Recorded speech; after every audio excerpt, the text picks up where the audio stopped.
2026-এ কি নবান্ন দখল করতে চলেছে বিজেপি, নাকি মমতা ব্যানার্জির এবারও ম্যাজিকে সবকিছু সমীকরণ ওলটপালট করে দেবে? আজকের এই ভিডিওতে পশ্চিমবঙ্গের রাজনীতিতে এমন কিছু ডাটা তোমাদের সামনে নিয়ে আসবো যা শুনলে আপনি দ্বিতীয়বার বাধ্য হবেন জিতছেটাকে 2026-এর ইলেকশনে। সময় দেখুন 2021, সেই high voltage assembly election. TMC vote পেয়েছিল 38.02%, আর এদিকে বিজেপি পেয়েছিল 38.15%। এই দুইজনের মধ্যে ডিফারেন্স ছিল 10%, আর এই 10% ঘুরিয়ে দিয়েছিল পুরো খেলাটা। সেই 10% ডিফারেন্সে মমতা ব্যানার্জি সিট পেয়েছিল 210টি, আর অন্যদিকে বিজেপি মাত্র পেয়েছিল 77টি। কিন্তু আসল খেলা শুরু হয়েছে এখন। আপনি কি জানেন 10% ভোটার মানে ঠিক কতটা? সংখ্যাটা এখানে উঠে আসছে 70 লক্ষের বেশি। কিন্তু এখানে সবচেয়ে বড় শকিং নিউজ উঠে আসছে, এবারের বেঙ্গলের ইলেকশনে ইলেকশন কমিশন এসআইআর এর প্রসেসে 90 লক্ষের বেশি ভোটার লিস্ট থেকে ভোটারদের নাম পুরো বাদ দিয়ে দিয়েছে। টিএমসি দলে কান পাতলে একটাই কথা শোনা যাচ্ছে, যেসব ভোটারদের নাম বাদ পড়ে গিয়েছিল তারা মূলত টিএমসি সাপোর্টার।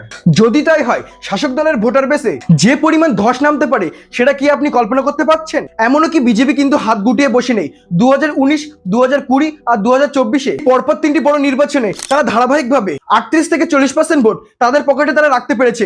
তার মানে বিজেপির সলিড এবং লয়াল ভোটার তৈরি হয়ে গেছে। এখানে নবান্ন সিংহাসন দখল করতে গেলে 5 থেকে 7% অতিরিক্ত ভোট দরকার। পরিসংখ্যান বলছে লড়াই এখন হেড টু হেড।